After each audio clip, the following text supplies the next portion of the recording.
use linear perspective. I use very conventional means of creating, the deep space of the eye being kind of sucked into that flat surface that can become three-dimensional. So that's another kind of space that I'm interested in. And, I think this interest really developed from my, I'm a drawer. I've been drawing forever. When I was 12, my mom had signed me up for private drawing classes, and it was, a very academic thing for a young kid at 12. And I can't say I always wanted to go, but I always went to those drawing classes, and I learned very fundamental things that I still use. And of course, one of them, and all of you know this who draw, is that relationship between object and space. If you're not aware of the negative space when you're drawing something, you're going to have a really difficult time. But if you can begin to see negative space as a solidity, as a solid thing, it just it can enrich drawing and sculpture, of course, sculpture, but it really enhances representational drawing to do that. So space is one of my most dominant formal considerations, and then structure is another element that I'm very drawn to, and that really explains why I'm compelled to use chairs, because they're like mini architecture. A chair has all those elements of stability and balance. It stands alone. It really does have so many of the components of architecture in a miniature form. I can carry them. So the form is very compelling for me. And I'll talk more about why chairs in just a minute. And then the other element, that formal element, is value, and that of course comes from my drawing interest. But I've incorporated it into my, these are being called like 2.5 dimensional works. They're right in the middle. They're not quite 2-dimensional, but they're not 3-dimensional completely either. So I'll talk more about those, and you can see that the drawing relies a lot on light and dark. And I like to use that very beautiful word chiaroscuro when I talk about light and dark. But that's one of my major interests, and it carries over into my drawing as well as 3D works. So those are some of my formal kinds of considerations. I talked about my interest in the chair. It's that structure that appeals to me, and also it's when I see a chair, it's kind of like it can capture absence and presence simultaneously. You get a sense of maybe someone owning it or sitting there or belonging to it, but yet it's so easily, when left alone, is empty. So I like that kind of dialectic between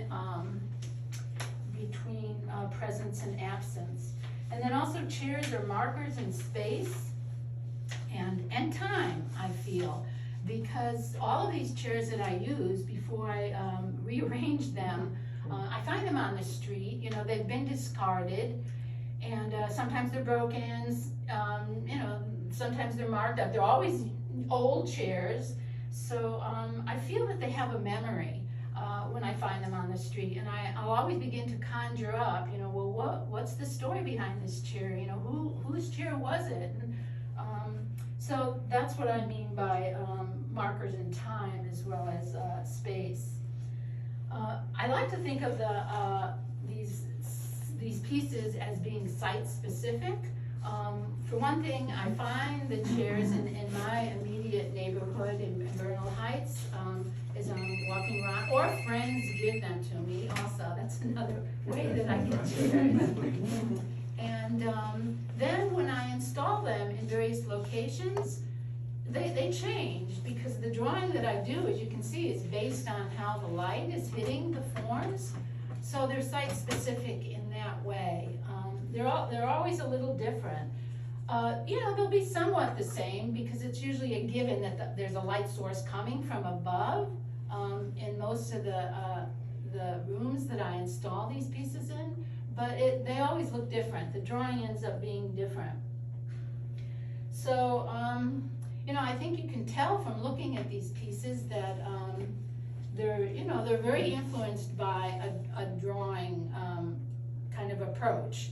I'm really trying to merge those two ways of working. I think I've just kind of thought about this today, but I really am trying to kind of connect the drawing and my desire, and I'm just compelled to build things at the same time.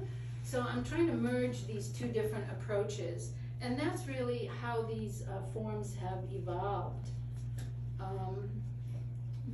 Let's see. So when I take them apart, like I said, I always feel that they have a memory of their own, and I feel that in the process of rearranging them and reconfiguring the parts, I'm kind of tapping into what I refer to as the memory of the piece. It's kind of like the energy that the chair has is maybe directing me a little bit in my in the configuration that I create. Because they all end up looking really different, even though the elements are the same, they don't ever look the same. I like to use the negative spaces of the new configuration and integrate that into the drawn part of the piece, in addition to the cast shadows. And some people also might think of cast shadows as an absence. It's where light isn't hitting the form. But like the negative space, I feel that cast shadows are also, very potent subjects. I find them really nuanced, and I see color, I see a great deal of variation in value. So those two things that sometimes might be overlooked or might not be considered as important visual elements are really pretty paramount to me.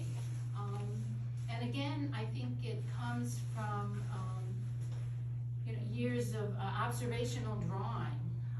I still do observational drawing even now, and those are the elements that make drawing happen in my mind.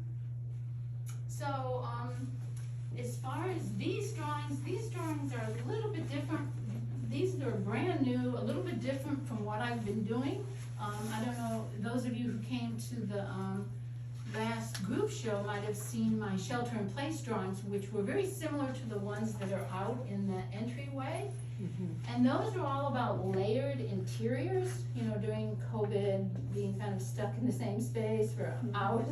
So I started layering, not only the various planes of the spaces, the floors, the walls, the tabletops, the furniture. That's how those drawings evolved, with a attempt to integrate illusionary space as well. So I use a lot of perspective drawing in those, multiple viewpoints, but I do use linear perspective in constructing those drawings.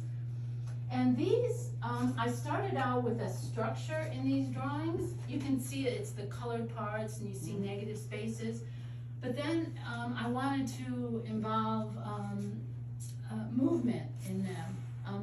They just seemed very stationary to me, and I was at a point where after the whole shelter-in-place series,